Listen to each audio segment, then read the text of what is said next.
Good afternoon to everybody. Can people hear me clearly enough? Is it okay at the back? Sound okay? Very good. Thank you. So, following along with the theme for today, and as we were speaking about during particularly the guided meditation, that which is the main obstruction to living well and dying well is the habit of grasping. In the Pali language, upadana, or craving and clinging, tanha upadana. So this is the thing that gets in the way. So just as I was saying how the Lord Buddha encouraged us to reflect upon the 5 subjects, because that's where our habits of grasping are. They're not pleasant to look at, they're not attractive. Aging, sickness, death, loss of things that are dear to us, and receiving the results of karma. These are, they're not immediately attractive, but that's where the mind gets stuck. So, the Buddha, like a very good physician, like a good doctor, is pointing to, well, where does it hurt, and what the cause of the illness or the injury is, how that has been caused. So that I thought I would offer some reflections about grasping, about attachment, and the different areas where that works, how that operates, so we can get a sense within our own lives what is it that obstructs us or makes it difficult to live well and to die well. First of all, there's a very significant teaching in the middle-length discourses called the Shorter Discourse on the Destruction of Craving, the Chula Tanha Sankhaya Sutta, Sutta number 37 in the middle-length discourses. And in this teaching, the Lord Buddha is talking to the god Indra, Sakka, the ruler of the heaven of the 33 gods, Tavatimsa heaven. And in this teaching, the Buddha says to Sakka, Lord Indra, he uses a particular short phrase. The Pali is Sabbe Dhamma Nalang Abhinivesaya. Not an easy Pali phrase, but what it means is nothing should be clung to. Don't cling to anything. Sabbe Dhamma, all things, nalang, should not be, abhinivesaya, grasped at or clung to, attached to. And then he makes a very important statement. He said, if you've heard this, you've heard everything. If you've understood this, you've understood everything. If you've put this into practice, then you've practiced everything. If you have realized the truth of this, you have realized everything. So as Ajahn Buddhadasa, famous Dhamma teacher in Thailand, a very influential teacher and writer, and Dhamma practitioner in Thailand, he said, this is like the whole Tipitaka in 4 words. You can summarize the whole thing. Sabbe Dhamma Nalang Abhinivesaya. If you've heard this, you've heard everything. If you understood this, you understood everything. So, to me, that's a very significant statement by the Lord Buddha, and something to bear in mind. He's saying, clinging, attachment. This is the core problem. So, craving, clinging, very, very close together. This is where all the trouble begins. So, if we can understand those habits of clinging, grasping, attachment, and if they can be let go of, then that's what helps our life to come into balance. That's what helps us to live well, to die well, and to establish the heart in the most complete quality of well-being, of contentment and freedom, peace and happiness. So when we look at those qualities of upadana, grasping and clinging, then they're traditionally, in the teachings, they're often described as having 4 different areas where the grasping happens. So the first is called karma upadana, karma as in sense pleasure. So clinging to pleasant experience. So say today, if you're hungry, going to the dining hall, having lunch, and eating food that you like, that feeling of, oh yes, this is sense pleasure, is that simple feeling of enjoyment of things that we see, hear, smell, taste, touch, or think. So that clinging to sense pleasure. So it's not just experiencing pleasure. That is not a problem in and of itself, but rather it's the attachment, the grasping to it. There's a story that you find both in the scriptures of the southern Buddhist world and also the northern Buddhist world during a time when there was a famine. There was very, very little food to eat, and people were really starving, and that at that time the only food that was offered to the Sangha was the kind of grain given to horses. That was the only thing available. Very, very plain food, what they call horse bran. So not even rich food for horses like oats, but the most plain kind of food for horses. I grew up riding horses, so I know that the bran is really just the filler. And that the hay or oats are much more appealing, attractive to horses. So that the bran is very, very basic. So that's what the Sangha were living on. And one day during this time, the Lord Buddha was sitting together with Venerable Ananda, and eating their meal for the day. And Venerable Ananda makes the comment, "Oh, this is it's wonderful, it's marvelous how the Tathagata, the Lord Buddha, can eat this very, very plain food, but still is completely equanimous, or that it's not something that is off-putting or say unappealing to the Lord Buddha." And then the Buddha says, "Well, not so, Ananda. You're misreading the situation." And as people are probably familiar, the Buddha very, very regularly says, "Not so, Ananda." The dear Ananda often gets the wrong end of the stick, as they say. So Ananda say, "Oh, it's amazing. This is really plain food, but still, the Blessed One is quite content, quite at ease with eating this very, very coarse, plain food." And then, according to the scripture, then the Buddha took some of the food from his bowl and handed it to Ananda and said, "Here, Ananda, eat this, and you will taste food as the Tathagata tastes it." So he takes this little handful, a little morsel of the bran, and Ananda puts it in his mouth, and there's this explosion of incredibly delicious flavors.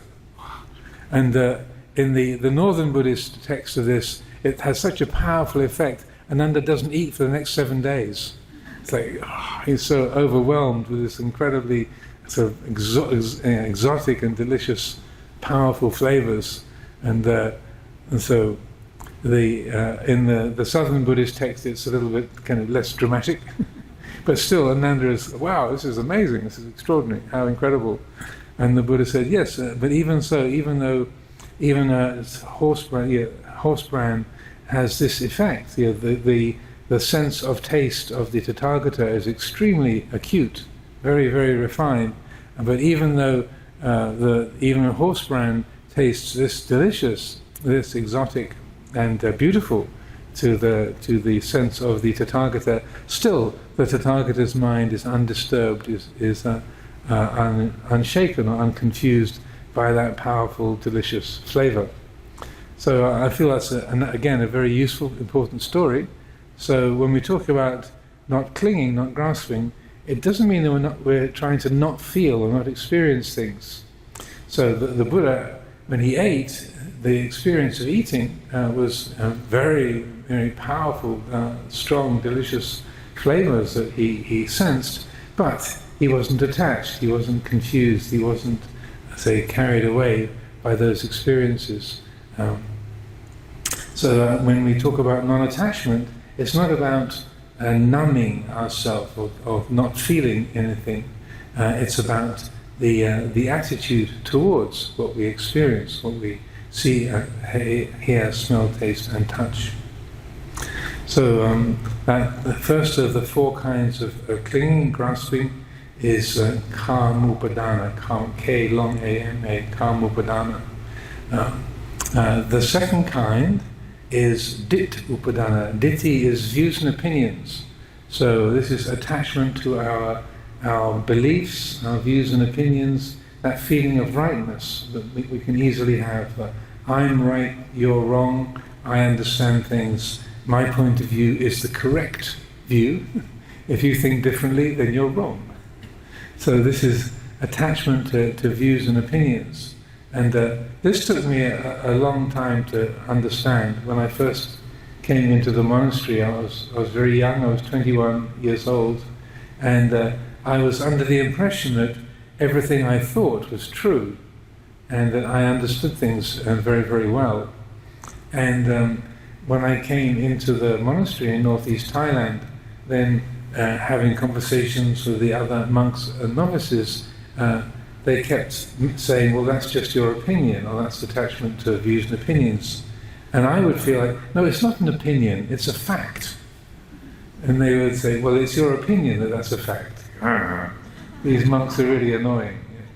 And so at first I wasn't very impressed, and I couldn't understand, why do they keep talking about views and opinions, attachment to views and opinions? Because I was very fixed on the idea that I had a lot of knowledge and I understood things really well.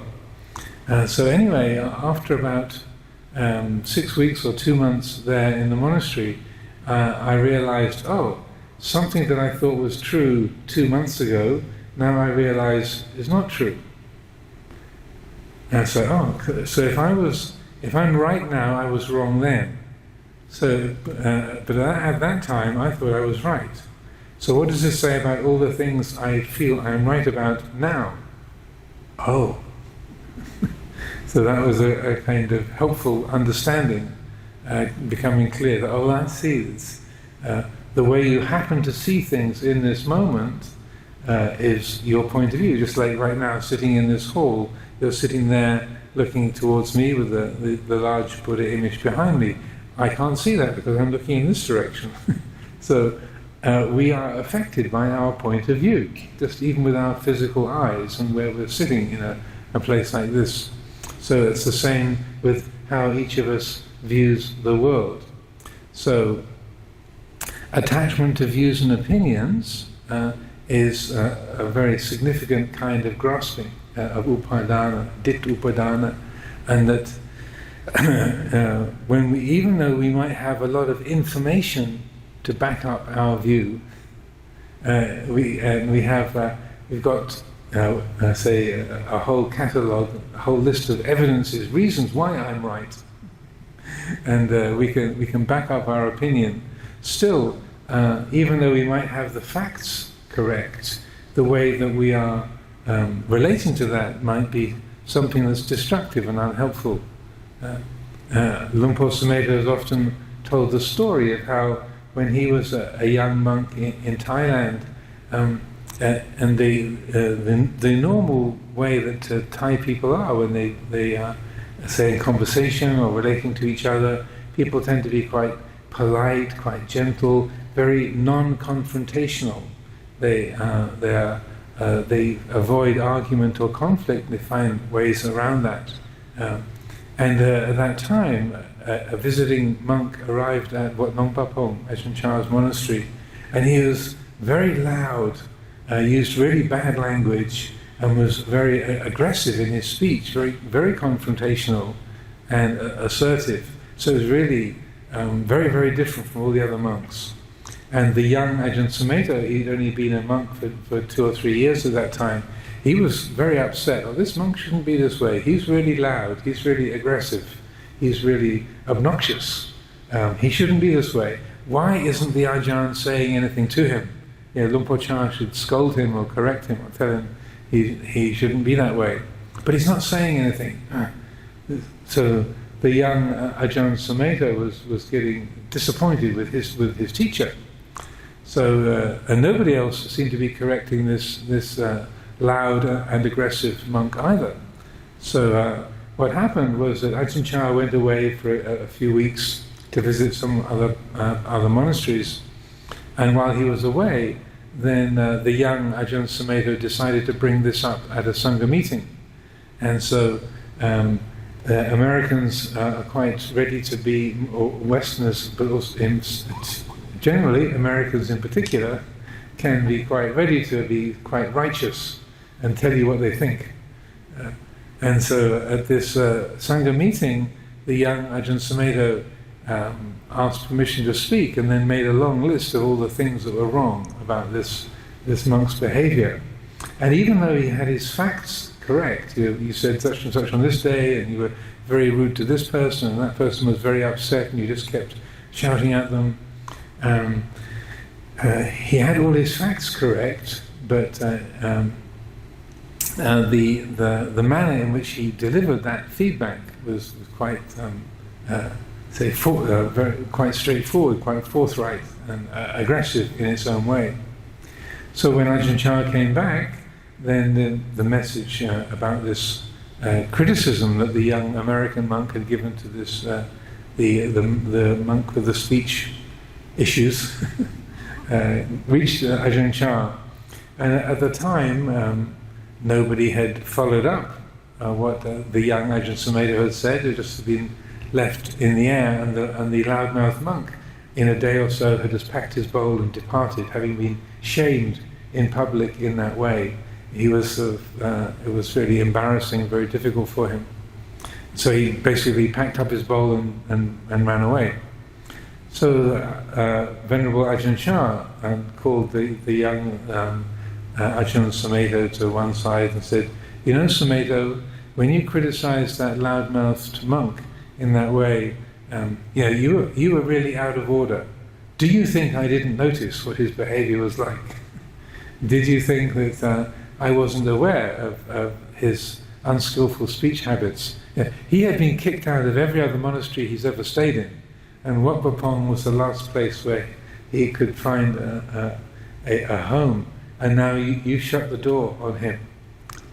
So that's your fault. That's your responsibility, your karma. And then he made this very useful statement. He said, "You were right in fact, but wrong in Dhamma." So yes, you had the names and dates and events accurately, but your whole way of delivering that was really out of keeping. It was your attachment to your opinion then made it wrong in Dhamma. It was not given. The feedback was not given to that monk in a beneficial, skillful, or helpful way. So I feel that's a very helpful principle to have in mind, particularly when we know that we're right, and we think, "I'll just say it again and a bit more loudly, just get my point across." And say, no, you can be right in fact, but wrong in Dhamma. So the skillful, the mindful way to work with these things is to know, well, this is my perspective. I feel this is absolutely correct. Now, how can that be communicated to the other person, and how can that feedback be received? Like I said this morning earlier, a communication needs a transmitter and a receiver, a broadcasting and a reception. If it's just a broadcasting and it can't be received, then it's not really a communication. It's just a proclamation. It's not being received at the other end. So being attached to our opinions and particularly if we know that we're right, and we're sure it's not an opinion, it's a fact, then the skillful thing to do is to take a step back to consider, okay, so it really looks very much this way to me. Now, how does it seem to other people? What is a good way to communicate my point of view? And also, am I sure that they are completely wrong? So like, for example, if I point my finger like this, I say, I am pointing my finger to the left. And all of you say, no, Ajahn, your finger is pointing to the right. There's 200 of us, so we must be correct, and you must be wrong. So, no, I can see my finger.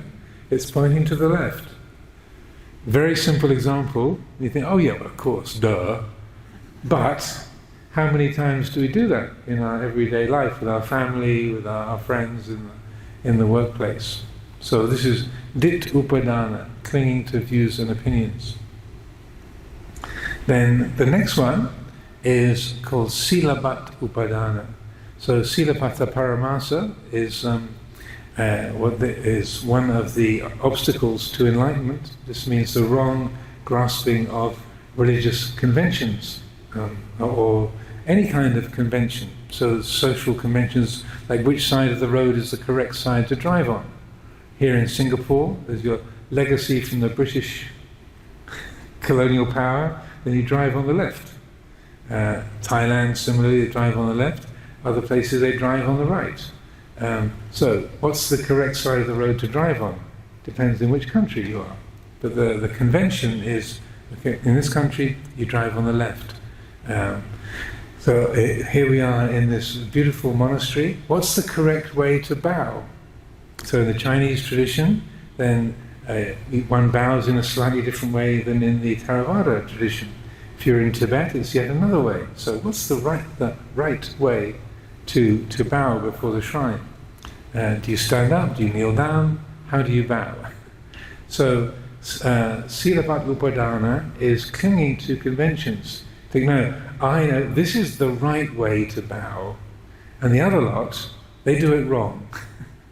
So similarly with religious traditions and social conventions, what are the customs and forms? Like when Ajahn Chah first went to England in 1977, he'd never seen anybody shake hands before. The whole tradition of putting your right hands together and shaking them, he'd never seen that in real life. He might have seen it on a movie screen from the travelling films from when he was a young boy in northeast Thailand, but he'd never seen that in public. So he asked Ajahn Sumedho, so Sumedho, what are they doing? Why do they do that? He'd never seen it. And so when someone put their hand out, he said, what do I do? Because it was not familiar to him. And so we have our own customs, our own traditions, our own forms. Similarly, we can cling to our customs, our forms, our conventions, and assume the way I do it, what's familiar to me, is correct. Yeah. And what other people do, that's wrong. Yeah, things like how do you cook rice? I'm sure it's slightly different in all sorts of different countries, and certainly in Europe, and it's very different from how it would be here in Singapore and in Southeast Asia. So we all have our conventions, our customs, our forms. What foods go together? What foods don't go together?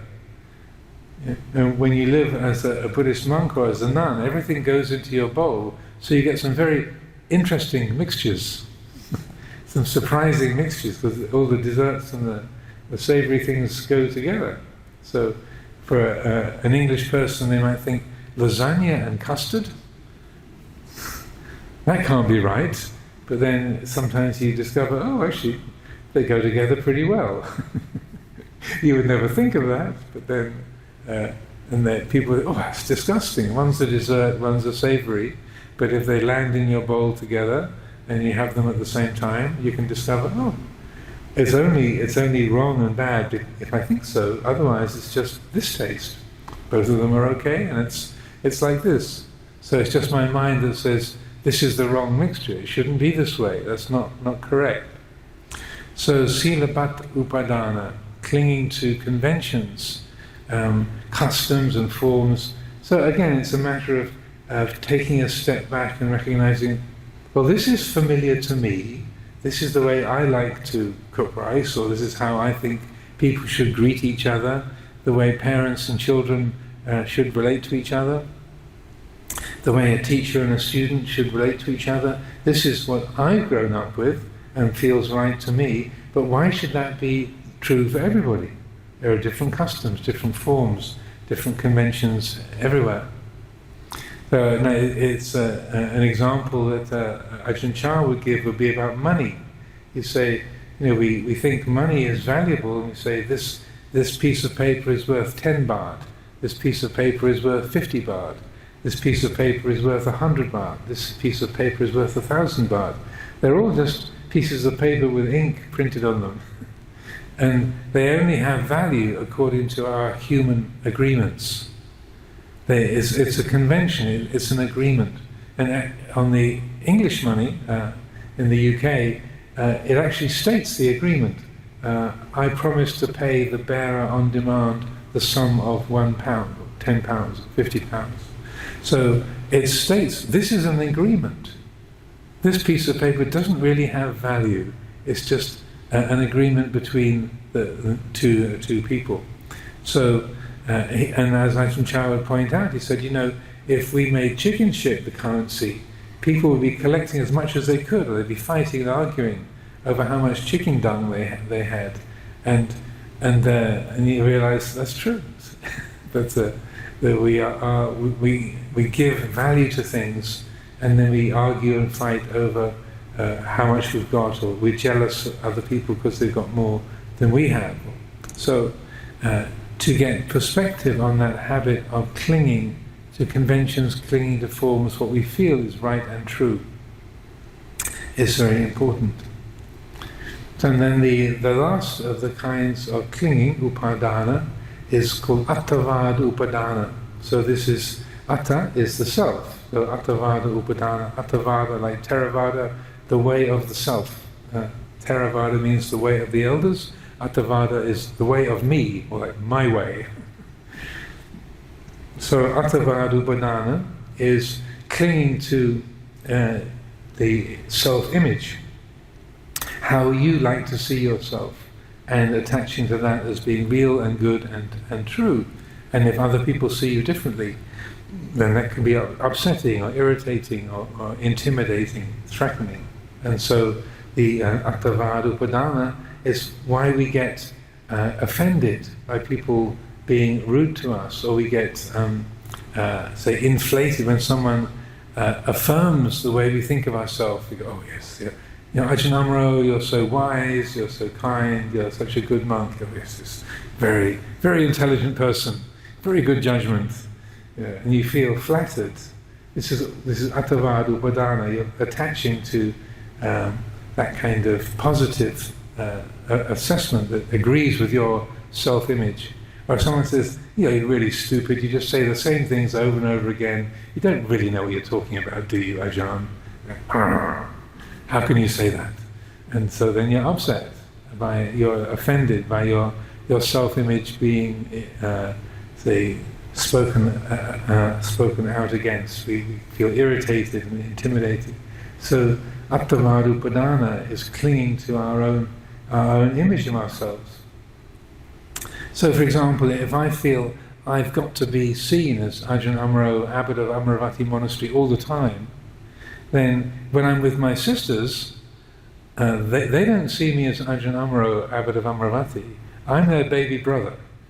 I'm number 3 in the family, two elder sisters. So I am not the Ajahn. I'm the little brother. That's who I am. But I said, excuse me, I am Ajahn Amaro. And you should when you come into the room, you should bow to me 3 times. There will be serious family difficulties if I tried to insist upon that. So that being ready to be seen differently, to be kind of in an exalted position, and then in a junior position. So about a month ago, I was invited to give a Dhamma talk at 10 Downing Street, the residence of the Prime Minister, on Visakha Puja Day. And so, but I went there on the tube, on the London Underground. And so it was very interesting. So here you are, you're just a weird guy in a brown sheet with no hair on the London Underground. People are just sitting there looking at their phones or sitting quietly, and you're just this bloke in the train carriage. And then you get off the train, and then there you are at 10 Downing Street, the kind of centre of government of the whole country, asked to give a Dhamma talk on this unique. It was the first Buddhist event at 10 Downing Street ever. So very, very prestigious and important. And then you finish the talk, walk out of 10 Downing Street, back on the tube again, and you're just this weird guy in a brown sheet. And so if I get onto the tube and I say, "Excuse me, I've just been at 10 Downing Street, please make way," I'm a very important monk, then again the other people in the carriage would be, "This bloke's really got a problem." And they would be right, in a way. That they would recognize this is, it might not say Attavadupadana, but this bloke really thinks a lot of himself. So if we are ready to let go of those attachments to our self-image, then we are adaptable. We can be the junior, we can be the elder, we can be the teacher, we can be the student, we can be the person up in front of the class giving a profound lecture, and we can be that other person in seat 17C on the plane, just another blob occupying a seat on the same plane or in the same train carriage as you. That's all.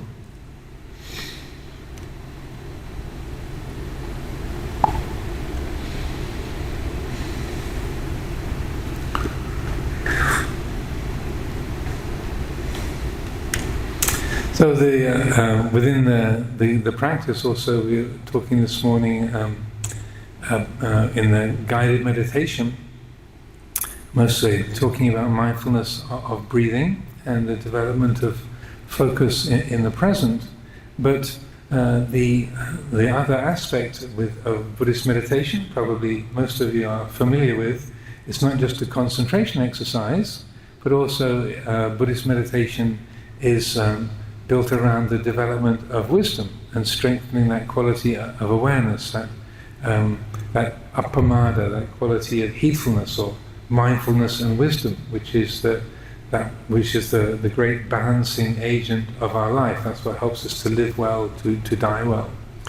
And so insight meditation, vipassana, is when it's practiced most usually, not always, but usually when the mind has arrived at a quality of steadiness, the attention is able to rest quite easily in the present moment, the mind is undistracted, then we let go of the meditation object, so let go of say, focusing on the breath as a particular object, and we consciously expand the field of attention. So rather, I like to compare it to, like if you're on a golf course. I presume everyone's familiar with how golf courses work, and you've probably got a few here in Singapore, even though land is very, very much at a premium.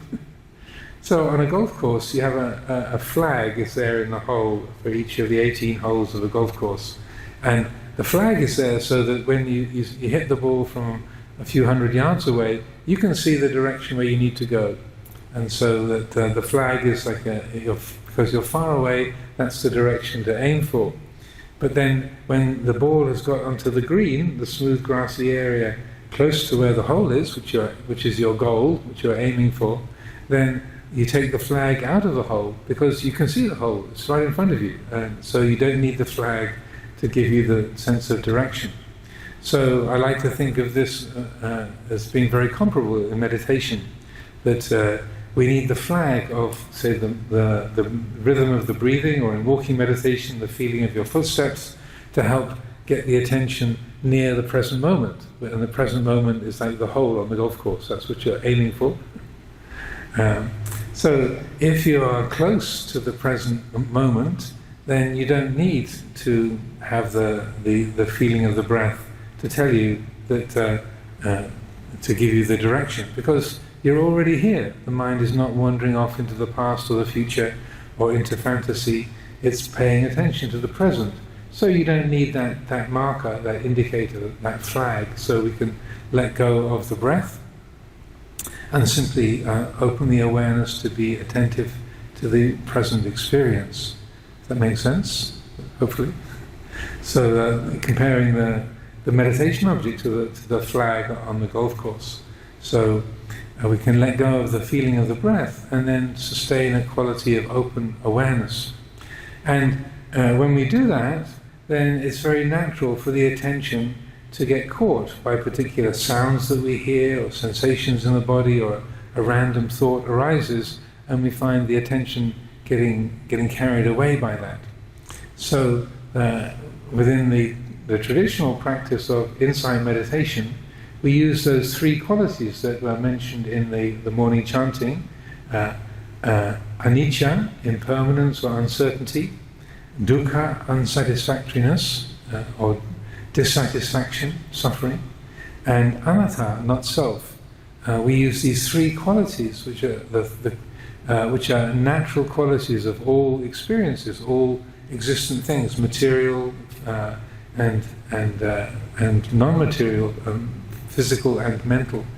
And so when we hear a sound, then we can reflect, oh, that's just beginning and ending. Whether I like the sound or I don't like the sound, is it changing? Yes, let go. Here's a sweet memory, a very enjoyable moment from the past. Well, it's a sweet memory. Is it changing? Can I hold on to it forever? And is it really who and what I am?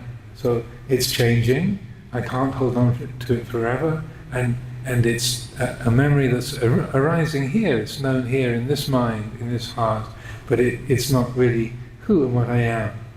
So that we use those qualities of impermanence, unsatisfactoriness, and selflessness, or not self, as a way of loosening the habits of attachment, the way the mind gets entangled, takes hold of what we think, what we feel, what we see, smell, taste, touch, what we remember, what we imagine. And so those tools are the standard things that we use to help notice those habits of grasping and attachment, those kinds of upadana arising in the mind, so they can be recognized, and when they're known, then the letting go happens as they are known. So with insight, this is called insight meditation, vipassana, so you're deliberately letting go of the content of experience to know the process of experiencing. So if it's inside or outside, well, is it changing? If it's pleasant or unpleasant, is it changing? If it's wholesome or unwholesome, is it changing? And so you're letting go of the content, whether it's pleasant or unpleasant, wholesome or unwholesome, inside or outside, and looking at the process of experiencing. It arises, it passes away, it comes, it goes, it changes. So in that, we are learning to recognize the habit of attachment, of entanglement, grasping, as it happens over and over and over again in the different areas of our experience, what the mind is getting born into, what it loves, what it hates, what it fears, what it complains about, what it wants to keep, what it feels it owns. All of these areas of grasping where we keep getting born into our memories, born into our problems, born into our feelings of self-criticism or self-praise, born into the negative feelings we have about other people in the family, in the workplace, in the government, around the world. That we see this whole process of being born, getting entangled and grasping these different areas of our life, and then having been born into that resentful feeling or that hope, that feeling of ownership, then we die with that. That eventually disappoints us, or we can't get rid of what we've called my problem. We can't keep the thing that we call our precious possession. So with this practice, we are learning to watch the arising and passing of the world as it takes shape in our mind, to know the world, but not to be grasping the world, to be attuned to the way the world works, but not to be grasping and identified with it. So this is really the direct training in how to free the heart from the wheel of birth and death. So, and the more that say, the habit of grasping, attachment, entanglement can be recognized in these different areas of our life, then the more we are able to learn to, relate to our life, our experience, our world in a very different way. When the heart is dominated by grasping, by upadana, then what happens is that if we see something that we like, we chase after it, we try and own it. We see something that we dislike and we want to get away from it, we criticize it, we contend against it. This is called living reactively. Somebody says something that they praise us, and we grasp at the feeling of praise and ego affirmation, that we hear that, oh yes, such a wise person, they think I'm great, that kind of thing. So that this living reactively is what most of us in the world are doing most of the time. We react to life, we react to praise and blame, gain and loss, comfort and discomfort. And the more that we live reactively, the more that we're not living well and we won't die well. So instead, when this quality of insight, mindfulness and wisdom, satipanya, or this heedfulness, appamada, when that's established, instead we live responsively. We respond rather than react. So they might seem very similar in the dictionary, but I would say responding is very different from reacting.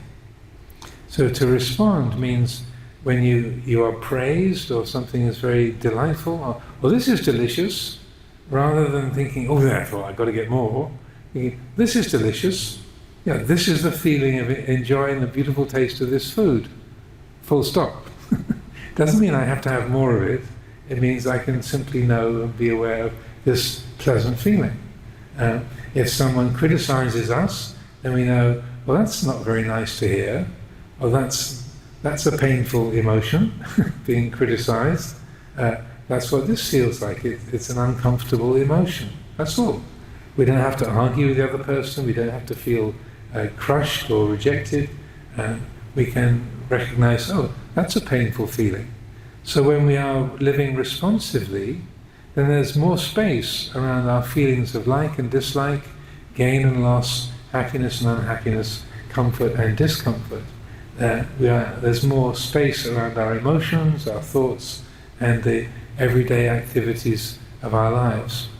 And even though we talk about that as non-attachment, or non-entanglement, non-attachment, it doesn't mean that we're going numb or just sort of switching off and not feeling, but rather to respond means that we hear, we have an experience, we hear something loud or we hear something beautiful, we experience a beautiful taste, so then that responsiveness is like, oh, that's a beautiful taste, what's appropriate? Do I really need some more of that? Or this is beautiful, perhaps I can share it with somebody else. Somebody else might appreciate this too. Who's around that I could share this with? Or that sound is very loud. I wonder if there's I can close a window, make it quieter, or sit somewhere else so I'm not impacted by that loud noise so much. So to be responsive means that you are ready, you're not just shutting down or going numb, but you're ready to take action or work with the experience of what you see, hear, smell, taste and touch, but you're not doing that in an automatic and say unconscious way. you're relating, you're taking action with respect to those experiences in tune with the time, the place, the situation, who you're with, and what's appropriate. So when we talk about non-attachment, it's not about being passive or just sort of, or what they say, dissociated or spaced out. That's not non-attachment. That's a foolish, that's kind of the wrong grasping of the idea of non-attachment. That's what we might call passivity. And so that's a wrong understanding of non-attachment. But rather, in a mysterious way, when the heart is really unattached, then we find ourselves able to work in the world far more effectively and competently. Like if we look at the life of the Lord Buddha, under the Bodhi tree he realized perfect and complete enlightenment, so completely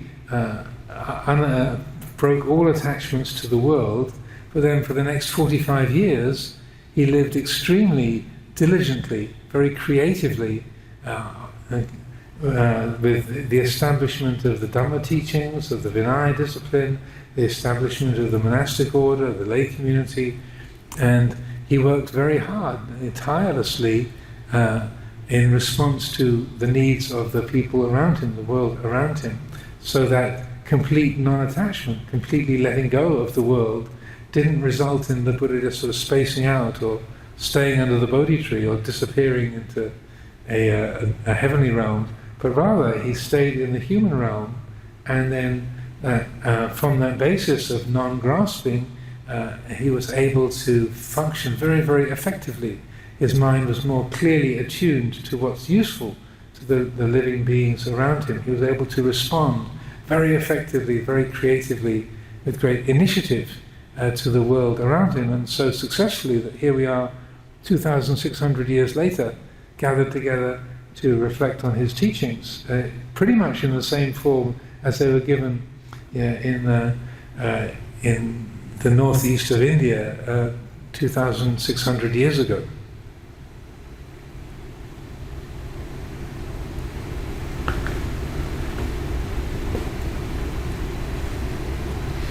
So when we speak about letting go of self, there's many dimensions to that. And in the Buddha's second discourse, the Anathalakkana Sutta, the discourse on not-self, then he marks out three particular areas of what you might call selfing. And so when he's there in the deer park in Varanasi with his five companions that he's explaining his understanding to, and he's again using the framework of the five khandhas: form, feeling, perception, mental formations, consciousness, and these qualities of change, of unsatisfactoriness, and not self, anicca, dukkha, and anatta. So he's explaining the principle of not self and non-attachment to his friends, and he says to make it brief. So he said, considering material form, rupa, is material form in a state of change? And his friends say, yes, it is. So it's in a state of change. So if something is in a state of change, is it something that's permanently satisfying, or is it not? Is it subject to affliction or not subject to affliction? Sukhang wa dukhang wa, dukhang bante. It's subject to affliction. It can't. If something is in a state of change, it can't possibly be pleasing all the time. So then the Buddha says, so if something is in a state of change and it's unsatisfactory, it's subject to affliction, is it appropriate to say of it, this is mine, this is my true self, this is who and what I am. Etang mama, eso hamasmi, eso me atati.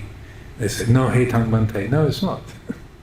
So that's the analysis the Buddha is making for the body, for feelings, perceptions, and so on. So those three kinds of selfing he names there. Etang mama. Mama means mine. It's what you can call the owning self. In the sense, this is my body. Yeah, this is my shoulder bag. Yeah, this is my mind. That sense of owning. So you can think that's the sense of self around owning. Etang mama. Eso hamasmi. Asmi means I am. So that you can call the being self. I am. I exist. This is me. The feeling of I-ness, me-ness, and minus. You can think of as the being self. Asmi. There's a sense of individuality and a sense of being. That's the second kind of selfing. And the third one is eso me ata. This is who and what I am. So that third kind, it's in the scriptures it's often defined as your kind of opinions about the nature of life in the universe and how they work together. But I feel it's more helpful to think of this, to see this as this is what you call the narrative self. So when somebody says, "Who are you?" you tell them your name, or you tell them your occupation. Yeah, I'm a monk, or I'm a teacher, I'm a doctor. Yeah, or you tell them your address, or I live in Singapore, or I live in England. So that the narrative self is when people ask, "Who are you?" Yeah, then it's a story you tell. Your name, your occupation, your background, your family. That's the third kind of selfing that is defined. So when we are looking at those areas of attachment and grasping, these around these different kinds of self. It's not saying there are these three different selves that all live in the same box of your of your mind, but they arise at different times in different situations. And so to use the practices of insight meditation to explore a feeling of owning. This is mine. This belongs to me. This is I own this, and is helping to shine a light on that. How can anything really be owned? I say this is my bag. It was given to me nearly 40 years ago, so I've been with it for a long time. But it's not really mine. The wool came from some sheep in Scotland. Somebody called Frida Wint gave these balls of very good Scottish sheep's wool to the Sangha. Ajahn Sumedho crocheted it into a bag. He actually made this for Ajahn Chah, but then the monk who was putting the lining into it was given that job as he was the best sewer in the monastery. He put it somewhere very safe and then couldn't find it. So this remained missing from 1981 to 1986, and during which time Venerable Ajahn Chah had a stroke and didn't need a bag anymore. And then, so then one day, Ajahn Sumedho was walking around the monastery, and he came across a monk in the sewing room, and he saw he was putting this together as a bag. And so Ajahn Sumedho said, "Oh, what are you doing?" He said, "Oh, I'm making a bag for Ajahn Amaro." He said, "Oh, where did you get that from?" "Oh, I found these two panels, these crocheted panels made of wool in a shopping bag, and I figured they were supposed to be put together to be a shoulder bag, and so I'm very fond of Ajahn Amaro. He's been very helpful, so I thought I'd make it into a bag for him." And Ajahn Sumedho said, "Oh, I made that." And so he said, "Oh, I'm terribly sorry. And what should I do?" And he said, "Well, Luang Por Chah doesn't really need a bag anymore. He's not able to use that. So yeah, you can give it to Ajahn Amaro." So I felt this is very precious. And when I was given it and I heard that story, I thought, "Oh, I'll look after this." So part of me really feels this is mine and it's special. Ajahn Sumedho made this for Ajahn Chah, so it really is precious, but it's still not mine. How can we own anything? It belonged to the sheep originally, the Scottish sheep. They grew the wool, and the grass on the Scottish hillsides fed the sheep, and the sun and the rain that also helped to nourish the grass that the sheep were eating. So this is not my bag, it's a process of elements in a state of change. And the feeling of mineness is a convenient fiction in relationship to this particular object. And it applies, like, this is my body, yes, but I just received a very lovely lunch offering, so the food that I ate at lunchtime, that wasn't me this morning, now it's me, right? All of you who had some lunch, that all the food that was there in the kitchen and the dining hall, that was food, lunch boxes being prepared, and then now it's you, and later on it won't be you. So when we see that feeling of ownership is a convenient fiction, it can only be that, then something changes in the heart. Ah, right. So that is the insight. That's the change of view. That sense of, oh, of course, duh. How could I think that this was really absolutely mine? So we use these kind of reflections to look into those different ways that we create attachment, feelings of ownership, feelings of being. So when we say, I hear, I understand, I don't understand, I feel, to turn the attention around and say, well, what's this I that is feeling? What's this I that is hearing? There's hearing, there's feeling, but is there a me who's doing the hearing, the feeling, the thinking, the understanding or the not understanding?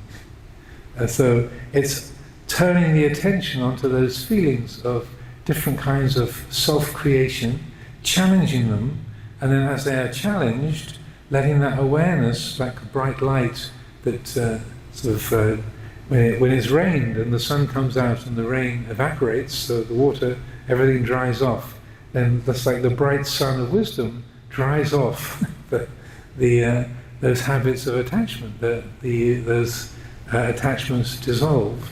They evaporate, and then there's that a change of view. So the insight is like the bright light of wisdom evaporating the habits of attachment.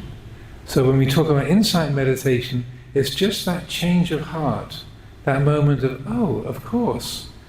When we see things differently, that's the insight that is liberating. So hopefully during this afternoon, then we'll have some chance to develop that, explore that, and see how that works directly.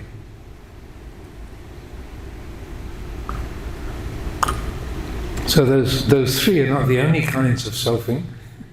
There are many other aspects of our life that we can see that feelings of I and me and mine around decision making. I choose. I'm the one who decides. That feeling of self around a decision being made, or as I was mentioning, I understand, the understanding self, or the doubting self. I don't know what's right. I don't understand. The me who doesn't have the information, I don't know. Or the me who does have the information, I know, I understand, I've got it. There's many different areas where the feeling of I and me and mine can gather, and in all of our different lives, they'll be stronger in some areas and much weaker in other areas.